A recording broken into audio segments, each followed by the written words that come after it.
After Gats is carted off, and N and I have a heart-to-heart, the credits roll. I've done it. I've beaten Pokemon White with only a Delibird. Honestly, I thought the insanely high difficulty at the beginning would carry through to the end, but once I got access to Return, I was able to breeze through to the Elite Four in a day. In fact, the Elite Four took me half a week and N took me an entire day on its own. I hope I never have to do this again, but you know, next holiday season I'll probably be taking Claws on another adventure.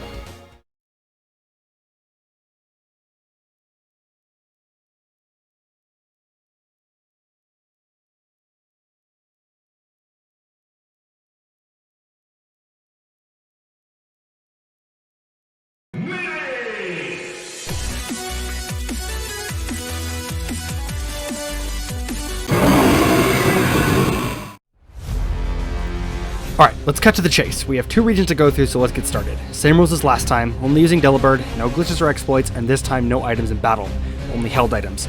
Let's get started. I used the Universal Pokemon Randomizer to replace Chikorita with Delibird, and I figured Cyndaquil would be the hardest to fight. I named this one Claws with a smiley face, just like last time. You'll notice a small detail about Claws this time that I didn't notice until later. Ours is a gentle nature, which means more special defense and less defense. This isn't too bad, but it bit me in the butt a little bit later. The start of this challenge went fairly normally. I beat my rival on my 3rd try, naming him Scrooge for obvious reasons. I made my way directly to Violet City to head to Sprout Tower. Considering the fact I only had a present to get through it, I got through the tower fairly quickly. Afterward, during the grinding for the first gym, I realized something important. So I'm playing this game with my girlfriend, right? And she's muted, because I don't want her interfering with this, because I'm going to tell you what she did. She just reminded me that Delibird is going to get attracted by Whitney, and with Rollout, it's going to be nearly impossible to beat her. She told me this as we're grinding for the first gym, and now it's too late to really go back and reset. Life is freaking pain. Just thought I'd mention that. You know, just a little bit. Well, Whitney's gonna be so much harder. I can't worry about that now, though. We have to get Falkner out of the way. I did the standard strategy of trying the gym every level or so until I landed on level 18. I planned to level to 19 in the actual fight, so I leveled up as close as I could. Claws outsped his Pidgey and got lucky with a one-shot present, leveling to 19. I go for another present and get a low damage roll with his Pidgeotto, which fires back with a weak gust. I heal the Pidgeotto to near full next turn, with Roost topping off its health. I missed my next present as he hit me with Tackle. After 2 more presents, I took the Pidgeotto down, claiming the Zephyr Badge. My next stop was Violet City, the home of Slowpoke Well and the gym leader Bugsy. You gotta take on the events of the Slowpoke Well before you challenge the gym, so I get right to that. I talk to Kurt and head to the well. There's no need to go over the fights here. They're all about as simple as you can get. Spamming present. I will say that I got really lucky against Proton, the only damage that I took being from poison. From here I had a bit of freedom. I had the choice to take on the gym or my rival. I chose to take on the rival first. This was quite a difficult fight due to needing to go in with struggle. I ran out of power points on wild Pokemon and took on the fight. My first struggle brought Ghastly down to a sliver. In return, he wastes his turn with Mean Look. Don't have any Pokemon to swap to, so it doesn't matter. I level up to level 24. Scrooge wastes no time and sends out Quilava. No doubt he's sick of the embodiment of the holiday he hates so much running through his edgy and overworked team. It works out for him though, as between Sugar Recoil and Ember damage I just can't keep up. I got close, but it really wasn't enough. I then decided to take on Bugsy to get some levels. Being a bug gym, you'd think that it'd be easy considering the low base stat totals and that I'm a flying type, right? Well, you'd be wrong. I tried Bugsy 3 separate times, and he just mops the floor with me. I need to grind a few levels before I stand a chance. I decided to grind a little so that I'd level up after Scyther and try it again. This attempt went a lot better, but again, it isn't interesting. I just spam present. What else do you want me to say?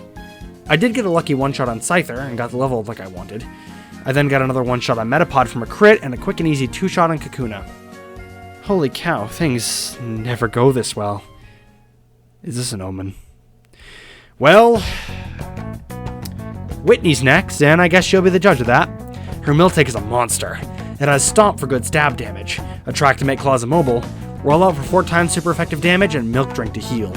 Plus, it's not alone. It has a Clefairy before it, meaning that it will kill me or use up all my present power points. Or will it? I have to beat my rival before this, but he's kind of boring. I just kind of grind high enough until I can one-shot everything with struggle. Once I got to Goldenrod, I made a beeline for the department store. I needed Return, the singular move that saved me in the last challenge. I got the TM from the top of the department store and taught it to claws right away. I then went to the game corner to get another move, Ice Beam. I needed 10,000 coins to get the item, and I'll be frank, I hate Voltorb Flip. I know how it works, but my luck is terrible. It took quite a bit of effort, but I got all 10,000 coins and taught Ice Beam to Claws. I needed these moves for Whitney. I knew that if I didn't get them, I'd be as good as dead, and I'd have to grind to some insane level to beat her. I got the bike and the radio card and moved on to Whitney's gym. Now let me tell you, this was an absolute curb stomp. Her trainers were nothing, and Whitney herself was pitiful. 2 returns knocked out Clefairy, and then my next Ice Beam froze Miltank, alongside doing massive damage. At this point I knew I had won, and there was no question. Sure, its Lumberry thought it out, but there was nothing it could do. Not even a 4 times super effective rollout could save her now. I finished her off with another Ice Beam. I may have over-prepared for this fight, but that win was very surprising, and I welcomed it with open arms. Side note, my girlfriend was on call for most of this challenge. She made non-stop reminders about Claus' gender before this, saying how hard it would be to beat Whitney now. Well, I made her put her foot in her mouth for this one. I was popping off after the fight, and she was so surprised. Anyway, enough blatant public bullying, let's get back to the challenge. Cue the Doom music, because I ripped and tore through the trainers above Goldenrod, and up to Aquatique City. I fought my way there with minimal issues to take on Scrooge in the Burned Tower. Unlike the last fight though, he wasn't an issue. 1 Ice Beam was enough for Ghastly as well as Magnemite. Quilava only used a mostly useless Smokescreen, try saying that 5 times fast, so I took it down with 2 returns. Zubat was last, and being a flying type, was frozen by the pure might of Claus' Stab Ice Beam. I awakened the legendary dogs for no real reason. I can't even use them, so I don't know why I wasted my time.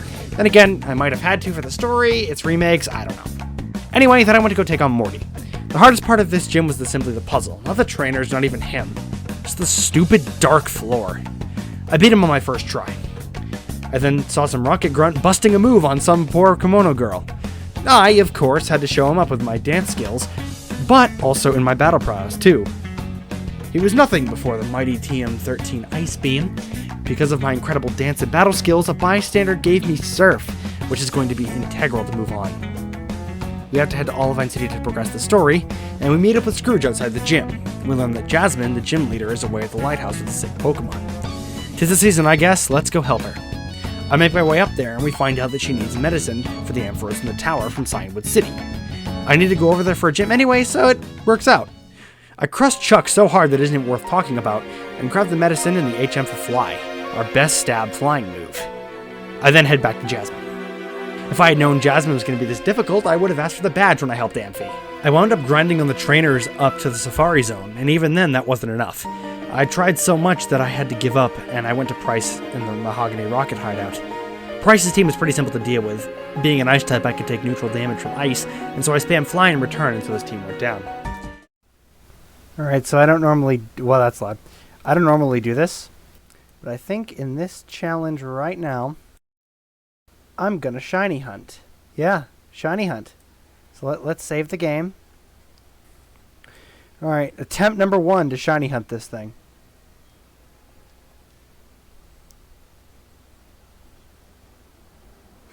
Yo, my god, it's shiny! It's shiny! But it's not a square shiny or whatever the new one is from Sword and Shield. Oh my god. Should I actually catch this thing? I mean, it can learn Waterfall. I wasn't planning on catching this thing. I was planning on killing it. But hey, new Waterfall user. After that, I scoured the world, in Cerebi, for items. I knew I'd need to be at a high level to beat Jasmine. So, at level 55, I put my foot down and just ground out attempts. I eventually got one where I one-shot her 2 Magnemites, and then her Steelix just decided that I would win by using Screech. Wonderful. I had no issues in the Rocket Radio Tower until I ran into Scrooge again. I one-shot his Golbat with Ice Beam and one-shot his Magnemite with an Ice Beam as well, and used Return on his Quilava. I misclicked Return on Haunter, but he only used Curse, so I ended it with an Ice Beam next turn. Never mind, he was easy. Obviously the grunts were easy, but was the fight with Proton? Yeah. Wait, really? Okay, Ariana. Of course she'd be difficult. No. Not at all. Paralysis was annoying, but I didn't lose. I only got to low health. Okay, fine. Surely Archer will beat me. He has a Houndour and a Houndoom. Nope. Return for each of his Pokemon. With the radio tower saved, I can make my way east of Mahogany Town. I make my way past the trainers to the Ice Path, which is where you can find Delibird normally. I get the HM for Waterfall and help the Kimono girl here get unstuck before entering Blackthorn City. Claire's trainers were easy to beat, but what about Claire? She's notorious for being a difficult gym leader in Johto, so how was she? I knocked her Gyarados down to half health with a single return and used a Dragon Rage, bringing me to an even 100 health. One more return brings her Gyarados down to a Sliver as it uses another Dragon Rage. She heals next turn, so I use another return. I end it next turn with an Ice Beam. Both Dragonair are one-shot by Ice Beam, so all that's left is Kingdra. I was honestly expecting to lose this first attempt to it, but no. One critical Ice Beam is all I need. Wow, I don't think I've ever beaten Claire this fast. I complete the quiz in the Dragon's Den and get the final Johto badge from Claire. We aren't done in Johto though, as I need to get the Master Ball from Professor Elm and go challenge the Kimono girls. They weren't that hard, so now I have to go see Lugia. After spending 12 minutes getting lost in the Whirl Islands, I watch a super interesting dance that I totally like to sit through, and then Master Ball Lugia. I give it an appropriate nickname and head to Kanto.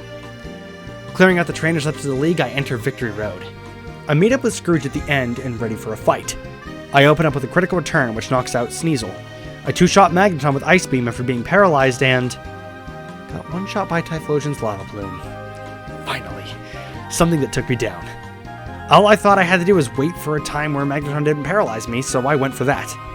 One fly wasn't enough to take it down the first try, so I tried it again with return. I did lose the footage for that attempt. I genuinely don't know where it went, but as you could see here, I did win against Scrooge in the end. I guess that fight was foreshadowing because Will just kicked my butt. I went to grind on Victory Road Wild Pokemon, checking back every level or so. At level 72, I was finally able to defeat Will. Koga was next, and I was ready to beat him. He opened up with Ariados. I used Fly, but it missed, so it just uses Spiderweb, which does nothing. My next Fly Oko's it. Fortress is next. We go back and forth with me using Ice Beam and him using Swift as well as the occasional heal. Eventually though, I took it down. Muck is next and I use Return, taking off a huge chunk of health. It does use Toxic, meaning I'm on a timer though. My next return takes it down. I one-shot Crobat with an Ice Beam, and finally one-shot Venomoth with Fly, surviving on only 23 HP. Man, that was close. Bruno makes me sad. His Machamp has no guard and Stone Edge. I tried a couple of times, but it's no use. I decided to grind on the earlier members, and finally at level 83, I did it. I finally had enough health to survive a non-critical Stone Edge. Man, that was annoying. Finally, for the Elite Four is Karen. At this point, though, she isn't worth talking about at all. At all. Finally is Dragon Trainer Lance, the champion. He sends out Gyarados, which cuts my attack with Intimidate. Because of this, I use Ice Beam to bring it low as it hits a weak waterfall. I finished it off next turn with Ice Beam. Up next is Aerodactyl, and it was also one-shot by Ice Beam. Charizard is next, and I hit it with a strong Fly as it hurts me badly with Fire Fang. My next Fly Okos. Finally, the 3 Dragonites, all of which are Oko'd with Ice Beam, which wins me the champion title. Now, despite the fact that the credits are rolling, we aren't done. We have all of Kanto to go through. Thankfully, the first 7 Kanto gym leaders weren't a problem. Even Blaine, who I thought I'd need to grind for, wasn't a problem, so let's just skip right to Blue.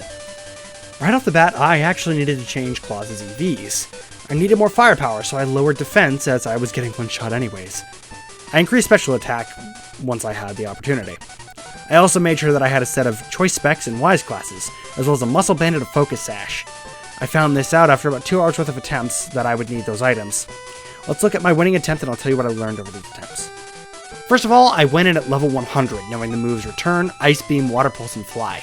Water Pulse is for Arcanine, which I found out Claws could learn via TM thanks to my wonderful girlfriend scouring Cerebi and Pokemon database for me. I am holding a Focus Sash for a reason to find out soon.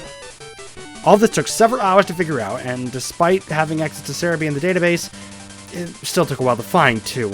So it's pretty important to note that we have a lot of prep to get to this point. In this attempt, he opened with Executor, which I had come to expect. It doesn't matter though, as I one-shot him with Ice Beam. Arcanine is next, and it cuts my attack with Intimidate for the first time. My girlfriend and I determined that the Intimidate was the reason why these attempts got lost most of the time, due to not being able to use Fly in return. I go for a single Water Pulse, hoping for a crit, and I get it. I absolutely needed that crit there. Rhydon is a free KO, being 4 times weak to water. Up next is another no guard but Champ. I hadn't made it past Arcanine on previous attempts, so this is a bit stressful. After a bit of deciding and help from my girlfriend, I opted to use Ice Beam, taking a huge chunk of health out. He uses Stone Edge, and I use my Sash to survive on 1 HP. I really didn't want to use the Sash here. I knew I'd also want it for Red, but I couldn't even get to Red if I didn't use it here. With the help of the Sash, I'm able to finish off the Machamp with Water Pulse. Finally is Gyarados, who cuts my attack a second time. With 1 Ice Beam, I finish it. Last out is Pidgeot, and 1 last Ice Beam finishes it. I won. I won. I beat Blue and got all 16 badges. I was incredibly happy that I didn't have to rely on luck too much to beat this fight. Finally, though, it's time. The climb up Mount Silver. I go get the HM for Rock Climb from Oak and grab my HM Geodude named Dwayne. The climb was pretty fast thanks to repels, and finally, I meet with him. Red. The legend of himself. I quickly started in on the many attempts I know that I needed.